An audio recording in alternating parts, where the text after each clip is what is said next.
this is the Launch Operations Manager. The launch team wishes you good luck and Godspeed.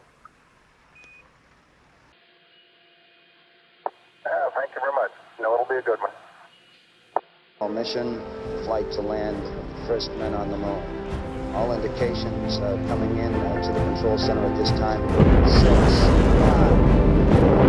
3, 2, 1, 0. All engine running.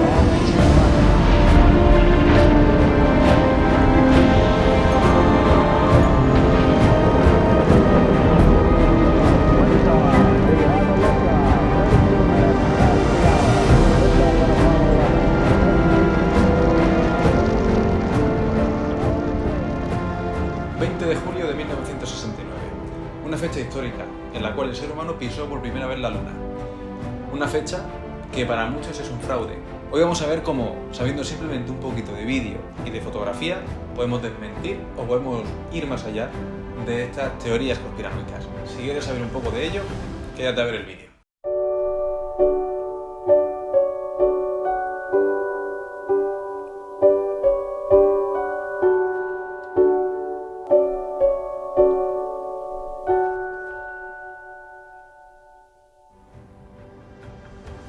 It's one small step for man, one giant leap for mankind.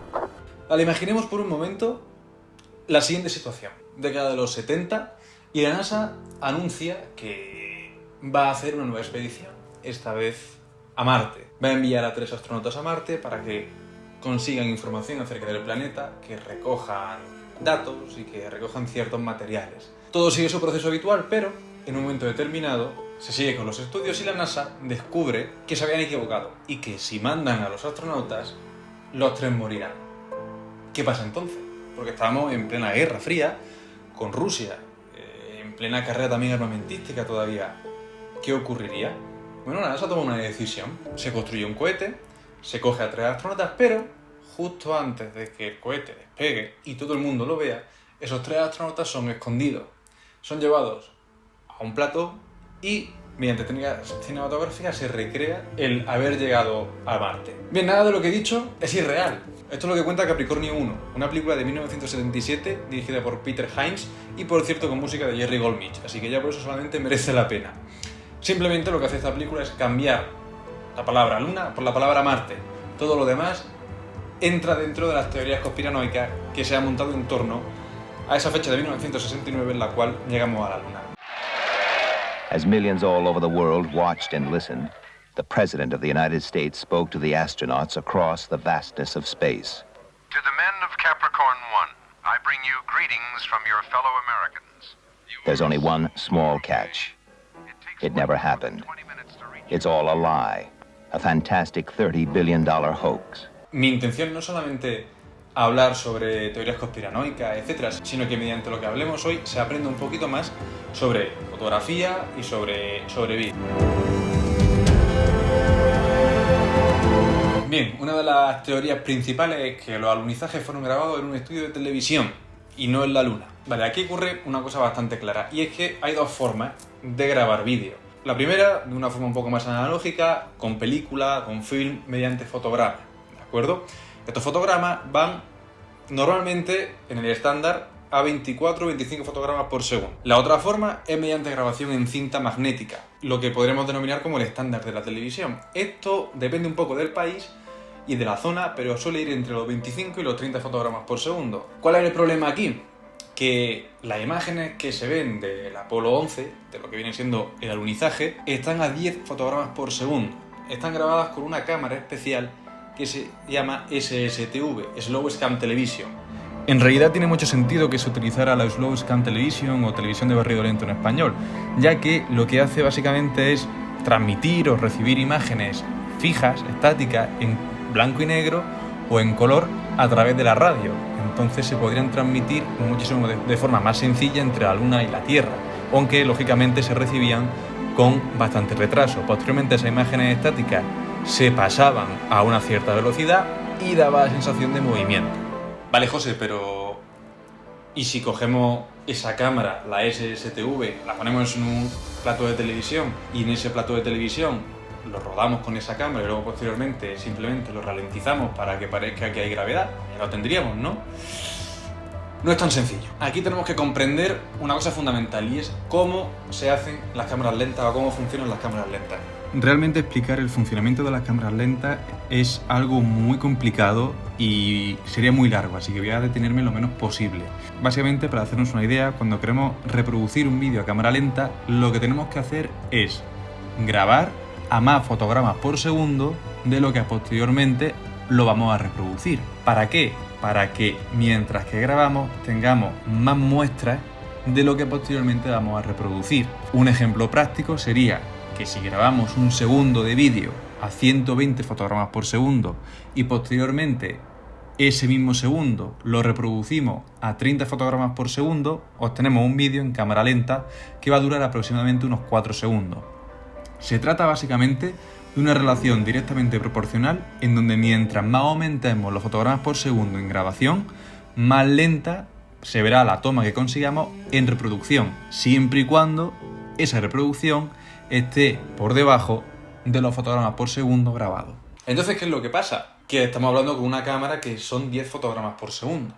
A 10 fotogramas por segundo no podemos ralentizar la imagen. De hecho, cuando queremos hacer una cámara lenta, pero nos faltan fotogramas, es decir, no hemos grabado a cámara lenta, sino que lo que queremos es de cámara normal ponerlo en cámara lenta, lo que se hace es inventarse mediante inteligencia artificial ciertos fotogramas entre medias para poder dar esa sensación de cámara lenta. Este proceso se denomina en inglés overcranking. Esto también lo hemos podido ver, de hecho, en las reproducciones que ocurren a día de hoy e incluso en las masterizaciones de mucho material de vídeo de los hermanos Lumière o de otros, que ahora podemos ver a 60 fotogramas por segundo y a 4K, cuando se grabaron en realidad 10-12 fotogramas por segundo, incluso 16. Pero eso lo tenemos a día de hoy y no todos los programas pueden hacerlo. Es algo muy complicado, no se tenía en los años 70 ni mucho menos. Las grabadoras en aquella época solamente podían grabar 30 segundos en cámara lenta. Esos 30 segundos en cámara lenta posteriormente se traducían que cuando lo reproducía eran 90 segundos. Para grabar 143 minutos aproximadamente se hubiera necesitado grabar unos 46-47 minutos seguido a cámara lenta. Y me podéis decir, bueno, quizá la NASA tenía una tecnología ultra de la leche, tenían ya iPhones en el 69, que no me extraña, aunque hubieran tenido una tecnología superior, no es una tecnología 3000 veces superior.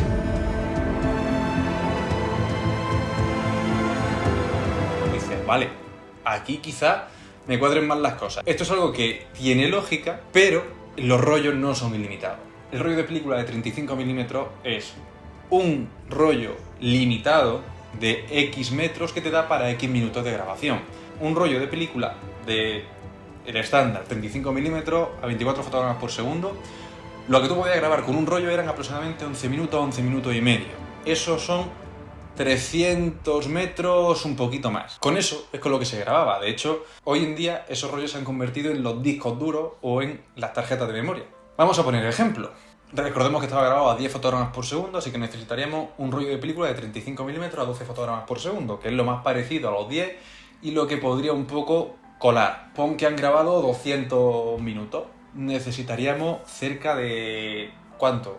18 rollos aproximadamente. Se convertiría en una producción súper costosa tanto para la NASA como para el propio gobierno de los Estados Unidos. Estaremos hablando de kilómetros y kilómetros de film. Esos kilómetros y kilómetros y kilómetros, luego posteriormente, todos esos metros de película se tenían que unir, empalmar, revelar, transferir, unir, cortar, incluso ralentizar, lógicamente.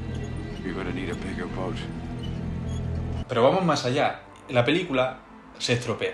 Es decir, cuando estás grabando, cuando estás revelando, cuando estás uniendo, cuando estás empalmando, cuando estás transfiriendo cualquier cosa, se hacen rayajos, se dejan pelos en la película y eso es lo habitual de verlo en el cine. A día de hoy no, porque muchas de esas películas ya están muy remasterizadas, pero el caso es que en el vídeo del alunizaje no hay nada de esto.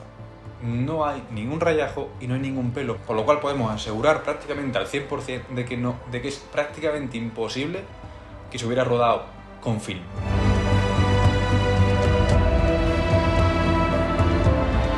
resultaría más raro que se vieran todas las estrellas o que se viera algún tipo de, no sé, de nebulosa o cualquier cosa. ¿Por qué? Porque aquí hay un problema de exposición. Cuando nosotros hacemos una foto, tenemos que pensar muy claro lo siguiente. Lo que capta la cámara es la luz que hay en el entorno. Y concretamente, dependiendo de cómo queremos que mida la cámara esa luz, obtendremos unos resultados u otros.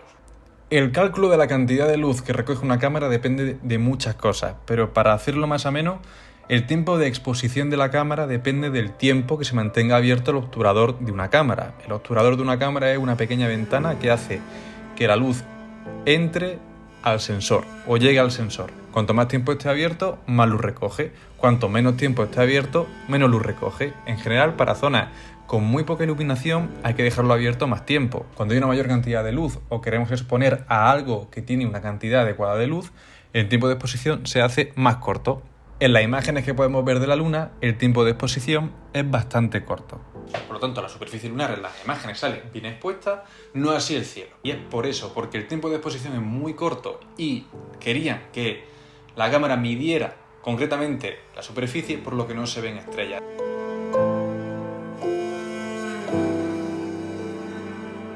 Pues sí, pues aquí estoy completamente de acuerdo. La luz, efectivamente, procede de un foco, uno muy concreto y uno que está a 150 millones de kilómetros aproximadamente. Se llama Sol y lo vemos todos los días.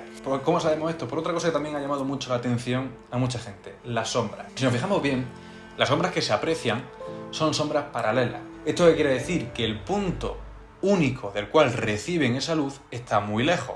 Para entenderlo mejor he querido hacer un ejemplo muy práctico. Imaginemos que el Stormtrooper y C-3PO son nuestros astronautas. Si nosotros ponemos una luz, un foco muy cerca, como ahora mismo estáis viendo, las luces divergen del mismo punto, salen del mismo punto, en este caso, el móvil.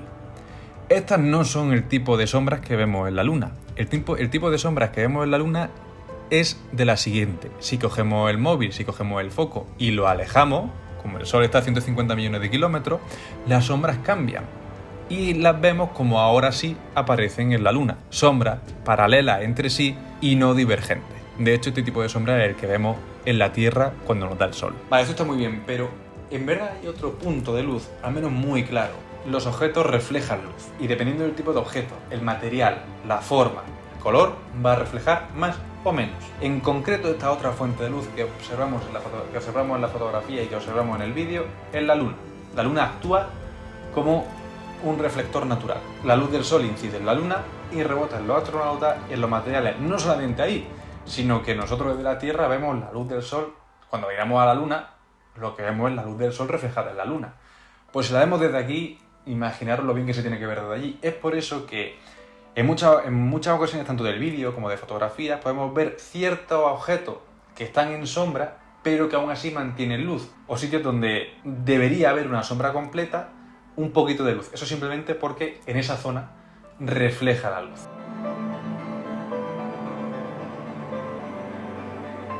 Kubrick lo dirigió todo. A ver, es que está ni que pintado. O sea, Kubrick venía de dirigir 2001 una Odisea en el espacio un año antes.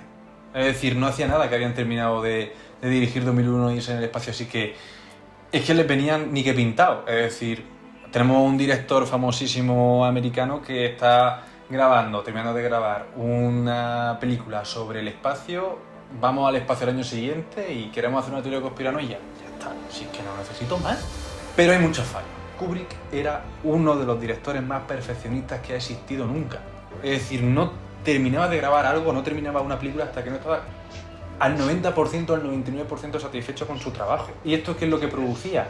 Retrasos. Pero retrasos como si no hubiera un mañana. Así que si realmente tenían que darle el trabajo a alguien que tuviera muy a tiempo, porque claro, no pueden salir los astronautas y luego a los 2 años decir que hemos llegado. Es decir, tenía que ser exacto en fecha y hora. Kubrick no era ni mucho menos el indicado para ello. Otro punto, Kubrick nunca hubiera rodado en plató. Kubrick hubiera rodado en exteriores. ¿Por qué? Por ese perfeccionismo del que hemos hablado antes. Entonces hubiera tenido que irse a algún tipo de desierto o algún tipo de espacio en el cual hubiera podido estar a gusto para rodar eso. No solamente eso, Kubrick, el final de la vida de Kubrick, entre comillas, el final de la vida, fue perseguido por los Estados Unidos pensando que era comunista y que iba contra los valores que tenía el Estado. Kubrick fue uno de los directores más evolucionados de su época, más transgresores, y no estaba muy contento el Estado con él, así que realmente no funciona. Como un chivo expiatorio, no funciona para nada.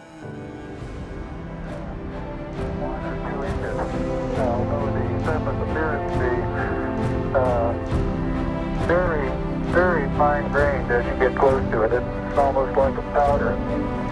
Ground mass is very fine.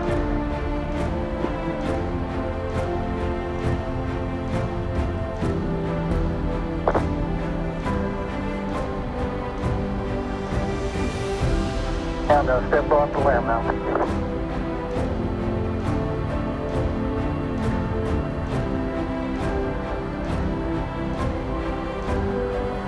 That's one small step for man, one giant leap for mankind. Simplemente espero que el vídeo haya servido, que os haya gustado, que os vayáis con un buen sabor de boca sabiendo o habiendo aprendido un poquito más sobre vídeo, sobre imagen, sobre fotografía. Yo sin más me despido. Si te ha gustado, si te ha entretenido, si has aprendido algo nuevo hoy, pues yo encantado, compártelo con quien tú quieras y así también me ayuda a mí un poquito. Y nada, si quieres estar al corriente, ya sabes, todos los medios de suscripción, campanita, etcétera, etcétera. Yo espero volver a contarte algo nuevo dentro de un tiempo, así que nada, un placer. Hasta luego.